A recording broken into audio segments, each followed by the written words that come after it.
Bonjour, bien-aimés dans le Seigneur, bienvenue dans ce nouveau numéro intitulé « À la lumière du psaume 78 ». Nous avons appris hier comment nous comporter sur le parcours du pèlerin. Le psaume 77 nous a préparé à recevoir le psaume 78 car les psaumes ne sont pas seulement des prières comme on a dit, mais c'est un élixir de sagesse. Aujourd'hui, à la lumière du psaume 78, ayant écouté le psaume 79, nous entrons donc dans les sanctuaires de l'Éternel. C'est quoi les sanctuaires de l'Éternel? La Bible dit dans le livre des Proverbes que le cœur de l'homme peut former des projets, mais seule la volonté de l'Éternel s'accomplit. Lorsque tu te lèves le matin, tu dis je vais acquérir, je vais me marier, je vais accoucher, je vais faire ci, je vais faire ça. Ça, c'est ta volonté. Maintenant, il y a encore dans les fleuves de ton cœur les projets de l'Éternel. Et la Bible déclare que le cœur de l'homme est comme un fleuve profond. Seul le sage s'est épuisé. Donc, je peux vouloir avoir une chaîne de télé, mais que dans les projets de l'Éternel, ce n'est pas son plan pour moi. Je peux vouloir aller à l'étranger, mais que dans les projets de l'Éternel, ce n'est pas son plan pour moi. C'est pourquoi beaucoup mal interprètent le fait que Dieu ne soit pas en accord avec tes projets, avec les attaques de l'ennemi. Il faut faire une différence entre l'épreuve et l'attaque, parce que l'épreuve a pour objectif de nous faire entrer dans la royauté céleste. Par contre, les attaques de l'ennemi sont pour nous un moyen de démontrer notre appartenance à Dieu. Parce que lorsque l'ennemi m'attaque, c'est une façon de me dire, ok, tu es donc venu dans notre monde des esprits ici, qui es-tu? Présente-toi. C'est pourquoi les 7 jeunes hommes qui ont été battus par les démons les ont tapés en disant, nous connaissons Jésus-Christ, nous connaissons Paul, mais vous, qui êtes-vous? Donc, lorsque tu entres déjà dans le monde divin, dans les choses de l'esprit, tu dois avoir une identité. C'est donc quoi ton identité? La Bible déclare que si tu n'es avec Christ, tu disperses. Si tu n'es pas avec Dieu, tu es dans le camp de l'ennemi. Donc, tu ne peux pas faire semblant, partant du camp de l'ennemi, pour venir te présenter, faire patte blanche dans l'assemblée des justes, car la Bible déclare, le méchant ne résiste pas dans l'assemblée des justes, ni le juste dans l'assemblée des méchants. Donc, ne mésentends pas la parole de Dieu en croyant que tout est une histoire de combat. Non, les combats ont leur mission et les épreuves ont leur mission. Mais dans le livre de Jacques, le Saint-Esprit tranche en disant, regardez donc comme sujet d'épreuve et de joie toutes les diverses formes d'épreuves auxquelles votre foi est exposée. C'est peut-être cette exposition à l'épreuve qui produit en toi la foi. Et la foi, la Bible déclare, c'est l'excellence, devenant ainsi excellent et ne faillissant plus à rien. Lorsque la Bible parle ici d'excellence, elle ne parle pas des choses physiques. Elle parle de ce que le perfectionnement de l'épreuve puisse amener ta foi à ne plus faillir. Lorsqu'on t'appellera pour les petites choses, tu auras la foi. Quand on t'appellera pour les grandes choses, tu garderas la foi. Pourquoi? Tu t'es exercé, comme nous l'avons lu dans le livre de Philippiens chapitre 3. Lorsque tu t'exerces dans Timothée aussi chapitre 3, tu t'exerces au combat car tu es véritablement dans un champ de tir où il y a un adversaire et il y a un camp auquel tu appartiens. À la lumière donc du psaume 78, dans les sanctuaires de l'Éternel, nous allons plonger dans la parole de Dieu pour ressortir de là étant bâtis dans nos esprits. Reste connecté, cette lecture sera une très belle aventure. Que Dieu te bénisse. Cantique d'Asaph, et j'ajouterai même suite au cantique 77, nous lisons au nom du Seigneur Jésus-Christ. Mon peuple écoute mes instructions. Prêtez l'oreille aux paroles de ma bouche, j'ouvre la bouche par des sentences. Je publie la sagesse des temps anciens, ce que nous avons entendu, ce que nous savons. Ce que nos pères nous ont raconté, nous ne le cacherons point à leurs enfants. Nous dirons à la génération future les louanges de l'Éternel et sa puissance et les prodiges qu'il a opérés. Il a établi un témoignage en Jacob. Oui, le Dieu de Jacob est le Dieu du témoignage. Le Dieu de Jacob est le Dieu de la transformation. Le Dieu de Jacob est le Dieu qui nous fait retourner en possession de ce que nous avons perdu si nous pouvons seulement monter à la montagne sainte. Il a mis une loi en Israël et il a ordonné à nos pères de l'enseigner à leurs enfants. Quelle est donc cette loi? C'est la crainte de l'Éternel. pour qu'elle fût connue de la génération future des enfants qui naîtraient, et que devenus grands, ils en parlassent à leurs enfants, afin qu'ils missent en Dieu leur confiance, qu'ils n'oubliassent pas les œuvres de Dieu, et qu'ils observassent ses commandements. Alléluia. Car la nouvelle alliance, c'est la loi de l'Éternel gravée sur la table de nos cœurs, elle-même étant le commencement de la sagesse. Verset 8. Afin qu'ils ne fussent pas comme leur père, une race indocile et rebelle, une race dont le cœur n'était pas ferme et dont l'esprit n'était pas fidèle à Dieu, les fils d'Éphraïm, armés et tirant de l'arc, tournèrent le dos le jour du combat et ils ne gardèrent point l'alliance de Dieu. Et ils refusèrent de marcher selon sa loi. Oui, beaucoup d'entre nous, lorsque viennent les moments difficiles, qu'est-ce que nous faisons? Nous voyons que non, le temps de voir, attendre de l'Éternel, nous courons, nous tournons le dos à cause des combats dans la vie et nous retournons à Baal. Baal qui lui-même n'est qu'un esprit, qui lui-même ne peut égaler le Père des esprits. Ils refusèrent de marcher selon sa loi. Ils mirent en oubli ses œuvres, ses merveilles qu'il avait fait voir. Devant leur père, il avait fait des prodiges au pays d'Égypte. Dans la campagne de Tsoa, il fendit la mer et leur ouvrit un passage. Il fit dresser les eaux comme une muraille et il conduisit le jour par la nuée et toute la nuit par un feu éclatant. Dieu n'a jamais été loin de son peuple. La démonstration de la présence de nuée et la colonne de feu dans le désert, c'est une illustration de la présence de Dieu avec nous dans les combats. Dieu n'est pas à distance sur son trône en train de voir si tu vas t'en sortir afin de venir t'aider. Non, Dieu est avec toi dans le combat. Le problème, c'est que dans les combats, nous lui tournons souvent le dos au lieu de crier à lui.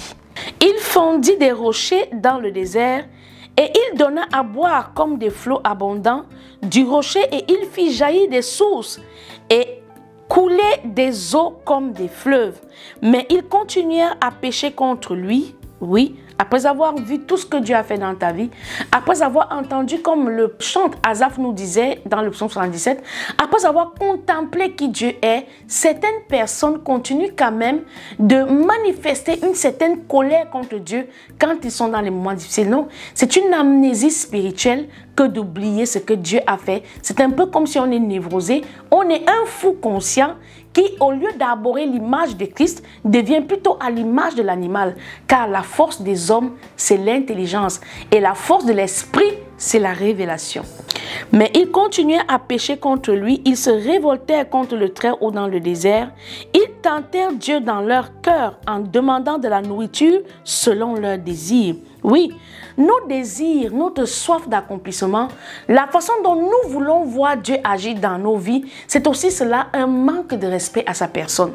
Parce que je ne suis pas conscient de ce qui se passera dans 10 ans, dans 20 ans, pour dire à Dieu, Seigneur, moi je veux seulement une fille. Parce que si tu me donnes une fille aujourd'hui, c'est ça qui me prouve que tu es Dieu. C'est faux. Dieu est Dieu et il est tellement que même dans le manque, il reste celui qui fait de meilleurs choix pour nous. Souvenons-nous que le libérateur Moïse, celui de la première maison, a été engendré par une femme qui ne l'a pas élevé. Elle aurait pu demander à Dieu, non, c'est toi qui m'as donné l'enfant, tu l'as fait vivre, permets-moi de l'élever. Non, Dieu savait que le cadre de vie des parents de Moïse n'était pas adapté à la royauté. Dieu savait qu'un roi ne peut pas être élevé par un pauvre parce qu'il n'aura pas la carrure et la stature du roi. Dieu ne fait rien par hasard. Par contre, il a bu le lait qui sort du sang de la race élue et non le sang d'une autre. C'est Dieu qui a créé toutes ces choses. La sécheresse dans les entrailles de la fille de Pharaon, c'était pour qu'elle puisse recevoir le cœur de berger. Et je l'ai dit ici dans l'émission des Voix du cœur, la sécheresse de certains cœurs de berger, c'est pour que les hommes qui doivent servir Dieu aient le temps de se repentir. Nous voyons ici que la fille de Pharaon, c'est la fille d'un homme qui adore les dieux étrangers, qui adore Satan. Mais lorsque Dieu veut accomplir les projets, les choses que nous qualifions d'insanctifiées peuvent devenir dignes pour le mandat de la saison. C'est pourquoi Dieu nous demande de nous garder de juger. La mère de Moïse aimait son enfant, comme toute mère, elle était certainement accablée par la situation de perdre un enfant, mais a préféré le jeter dans le Nil. Pourquoi? C'était une révélation. Une maman qui sait que elle veut que son fils échappe à la mort, elle ne saurait l'enlever de l'épée pour aller le jeter dans la bouche d'un crocodile. C'est la révélation qui est l'intelligence supérieure et qui accorde la force supérieure à l'intelligence des hommes, car l'intelligence est la force des hommes. Donc aujourd'hui que tu es dans cette révélation-là par la lumière du psaume 78, dans les parvis de l'Éternel, ne demande plus à Dieu les choses qui t'arrangent. Laisse Dieu choisir pour toi, car sa volonté est ta sécurité. Sa volonté, comme le disait le Seigneur Jésus-Christ, est ta nourriture. Ils parlaient contre Dieu, ils dirent, Dieu pourrait-il dresser une table dans le désert? Voici, il a frappé le rocher et 2 eaux ont coulé. Et des torrents se sont répandus. Pourrait-il aussi donner du pain ou fournir de la viande à son peuple? L'Éternel entendit et il fut irrité. Un feu s'alluma contre Jacob et la colère s'éleva contre Israël, parce qu'ils ne crurent pas en Dieu, parce qu'ils n'eurent pas confiance dans son secours. Il commanda aux nuages d'en haut et il ouvrit les portes des cieux. Il fit pleuvoir sur eux la manne pour nourriture et il leur donna le blé du ciel. Ils mangèrent tous le pain des grands. Il leur envoya de la nourriture à satiété. Quand on dit qu'ils mangèrent tous le pain des grands, qu'est-ce que cela veut dire? Cela veut dire en d'autres termes que toi peut-être tu as simplifié Dieu de le voir agir selon ta petite compréhension. Mais lorsque le pain vient d'en haut, là où il n'y a ni moulinex, ni champ, ni meunier, ni meunière, il faudrait que tu comprennes ni levure, ni ouvriers pour moudre autant de pain pour tout le peuple d'Israël. Il faut comprendre que Dieu n'est pas notre égal. Certaines réponses de Dieu à nos sujets de prière sont comme une démonstration de sa grandeur, mais pas dans le sens de la réponse joyeuse d'un père qui répond à ses fils, mais comme pour dire, voilà, vous m'avez demandé que je peux faire plus. Et cela, quand on va voir l'attitude dans laquelle ils se sont positionnés, on va voir même qu'à la fin, ils vont faire des idoles. Parce que quand ta relation avec Dieu n'est pas tacite, quand tu n'as pas une ferme conviction du Dieu qui te conduit, tu vas toujours vivre dans le questionnement, comme nous avons vu dans la lumière du psaume 117, et manquer la terre promise. Il fit souffler dans les cieux le vent d'Orient et il amena par sa puissance le vent du Midi. Il fit pleuvoir sur eux la viande comme la poussière et comme le sable des mers les oiseaux ailés. Il les fit tomber au milieu de leur camp, tout autour de leur demeure. Ils mangèrent et se rassasièrent abondamment. Dieu leur donna ce qu'ils avaient désiré. Oui. Ils ont peut-être désiré la nourriture, mais la façon d'avoir formulé le sujet de prière, je pense que cela aurait pu être mieux fait, qu'ils auraient connu d'autres délices. Lorsque tu demandes à Dieu comme si tu le tentais, certaines réponses à nos prières ne nous satisfont pas. Nous sommes certainement rassasiés parce qu'on a comblé un vide, mais il n'y a pas une satisfaction profonde dans l'esprit. Or, c'est la satisfaction profonde dans l'esprit qui crée la fidélité. Lorsque je suis comblée dans mon esprit, je deviens fidèle. Beaucoup de femmes ne l'ont pas compris et pensent que l'on garde un homme parce qu'on a accouché. Ou que l'on garde un homme parce qu'on sait faire à manger, ou on est une femme propre, ou on est soumise. Non. Lorsque l'esprit n'est pas satisfait, la chair ne peut pas manifester le contentement. Le contentement vient de l'esprit et ici Dieu nous l'explique. Lorsque tu es dans le désert et que tu défies Dieu pour savoir ce que tu vas manger les cailles chaque jour. Il n'y aura pas de variation. Tu seras certes rassasié, mais tu seras dans la monotonie. Le fait de demander à Dieu, de tailler un patron à Dieu pour la découpe de notre bénédiction peut être un vice et peut amener à Dieu de te donner une leçon qui va montrer qu'il peut, mais qui va t'enlever la capacité de prendre plaisir du parcours. Parce qu'il y a une différence entre cheminer et prendre plaisir sur le cheminement. Donc, il y a une différence entre quitter un point A pour un point B dans la translation en allant juste pour le but ou en appréciant le voyage. On peut aller dans une direction sans apprécier le voyage. On est en train d'aller à Canaan, mais on se nourrit d'une manne qui devient monotone et qui plus tard, parce que nos esprits ne sont pas satisfaits par le mauvais positionnement de notre requête, en méprisant Dieu par nos requêtes, on peut se retrouver à avoir ce que l'on veut, mais sans se réjouir de ce que l'on a demandé. Ils mangèrent et se rassasièrent abondamment. Dieu leur donna ce qu'ils avaient demandé, ce qu'ils avaient désiré autant pour moi. Ils n'avaient pas satisfait leur désir, alléluia. Ils avaient encore leur nourriture dans la bouche. Lorsque la colère de Dieu s'éleva contre eux, il frappa de mort les plus vigoureux. Il abattit les jeunes hommes d'Israël. Malgré tout cela, ils continuèrent à pécher et ne crurent point à ses prodiges. Ils consumèrent leurs jours par la vanité et leurs années par une faim soudaine. Quand il les frappait de mort, ils le cherchaient. Beaucoup d'entre nous aiment arriver jusqu'à la limite de Dieu pour faire marche arrière.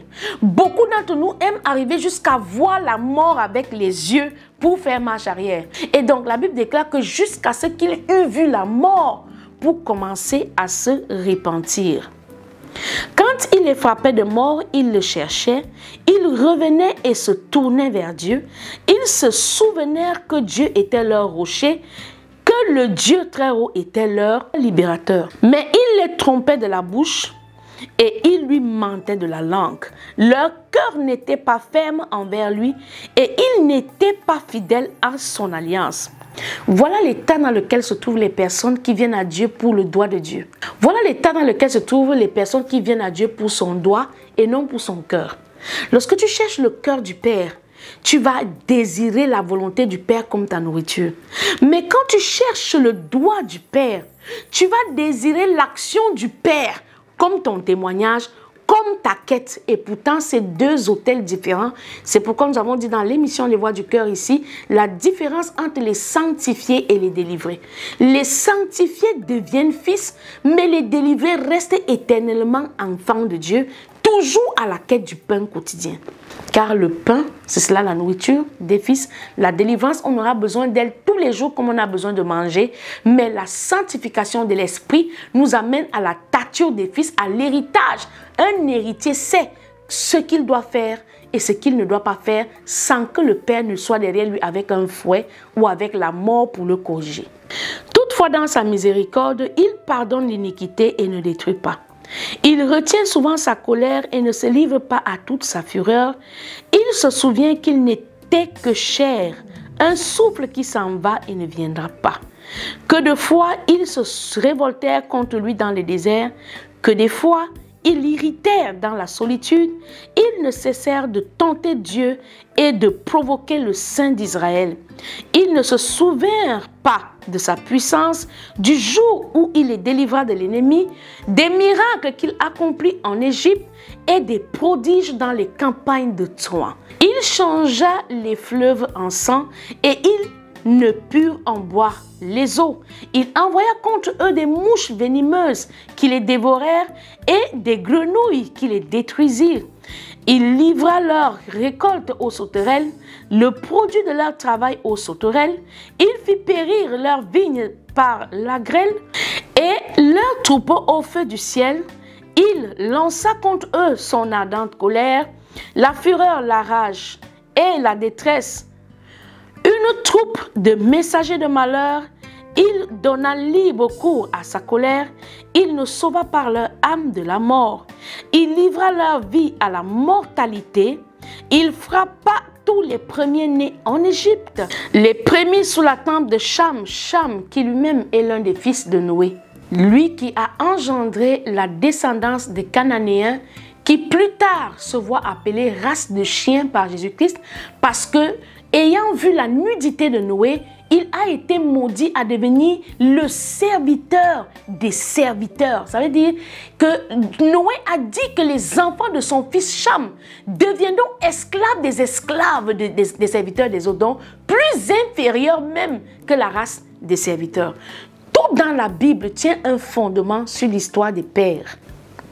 Il fit partir son peuple comme des brebis et il conduisit comme un troupeau dans le désert. Il les dirigea sûrement pour qu'ils fussent sans crainte et la mer couvrit leurs ennemis. Il les amena vers sa frontière sainte. vers cette montagne que sa droite a acquise. Il chassa devant eux les nations, leur distribua le pays en héritage, et il fit habiter dans leurs tentes les tribus d'Israël, mais ils tentèrent le Dieu très haut et se révoltèrent une fois de plus contre lui. Et ils n'observèrent point ses ordonnances, ils s'éloignèrent et furent infidèles, comme leur père, ils tournèrent comme un arc trompeur. Ils l'irritèrent par leurs hauts lieux et ils excitèrent sa jalousie par leurs idoles. Dieu entendit et il fut irrité. Il repoussa fortement Israël, il abandonna la demeure de Silo, la tente où il habitait parmi les hommes. Il livra sa gloire à la captivité et sa majesté entre les mains de l'ennemi. Il mit son peuple à la merci du glaive et il s'indigna contre son héritage. Le feu dévora ses jeunes hommes et ses vierges ne furent pas célébrées. Oui, une telle tribu, les gens vont s'inquiéter pourquoi est-ce qu'une famille ne va pas en mariage. Tu vas voir de jolies filles, de belles femmes, des personnes belles de la pointe des pieds jusqu'à la pointe de la chevelure. Mais le mariage dans ces contrées-là n'est pas aussi facile que leur beauté pourrait le prétendre. C'est pourquoi les personnes qui ont abandonné l'Éternel pour des cultes d'adoration aux dieux étrangers. Ces sacrificateurs tombent par l'épée et ces veuves ne pleurèrent pas. Le Seigneur s'éveilla comme celui qui a dormi, comme un héros qu'a subjugué le vin. Il frappa ses adversaires en fuite. Il les couvrit d'un opprobre éternel. Cependant, il rejeta la tente de Joseph et il ne choisit point la tribu d'Éphraïm. Nous voyons bien ici que Joseph est celui qui a été béni en Égypte et qui a même amené le peuple d'Israël à aller acquérir des terres, à séjourner en Égypte pendant tout ce temps. Et finalement, au sortir de cela, le peuple d'Israël a été tourné en servitude. Bien-aimé dans le Seigneur, Dieu l'avait annoncé, il a dit à Abraham, ton peuple ira en esclavage et le moment de la délivrance est arrivé. Il a accompli tellement de choses pour ce peuple-là. Et pour finir, selon les tribus, celui-même qui a vu la gloire, celui dont les pères ont marché avec l'Éternel, les descendants de Joseph ont tourné le dos à Dieu, eux qui ont vu la main de l'Éternel dans le cheminement de leur père à devenir gouverneur d'Égypte et à acquérir des terres là-bas. Bien-aimés dans le Seigneur, nous devons nous repentir. Nous devons prendre le temps de nous repentir quand nous voyons le conseil de Dieu. Nous devons prendre le temps de nous arrêter et demander pardon au Seigneur. Pardon au Seigneur pour notre manière de prier. Pardon au Seigneur pour notre manière de nous adresser à lui. Pardon au Seigneur pour notre manière d'ignorer la grandeur de son nom. Pardon au Seigneur de croire que nous pouvons nous égaler à la grandeur d'un Dieu si bon, si grand, infiniment au-dessus de tout ce que nous pouvons dire. Il préféra la tribu de Juda, la montagne de Sion qu'il aimait, et il bâtit son sanctuaire comme les lieux élevés, comme la terre qu'il a fondée pour toujours. Il choisit David son serviteur et il le tira des bergeries. Il le prit derrière les brebis qui allaitent pour lui faire paître Jacob son peuple et Israël son héritage. Et David les dirigea avec un cœur intègre, un cœur de berger, et les conduisit avec des mains intelligentes. Ma prière pour moi-même aujourd'hui, c'est que Dieu me donne la capacité de diriger le peuple d'Israël avec des mains intelligentes. C'est que Dieu donne la capacité à quelqu'un aujourd'hui de conduire le peuple d'Israël avec des mains intelligentes. C'est votre émission à la lumière du psaume 78, que notre Dieu vous fasse du bien, vous conduise vers des verts pâturages et qu'il restaure votre âme. Rendez-vous pour un prochain numéro.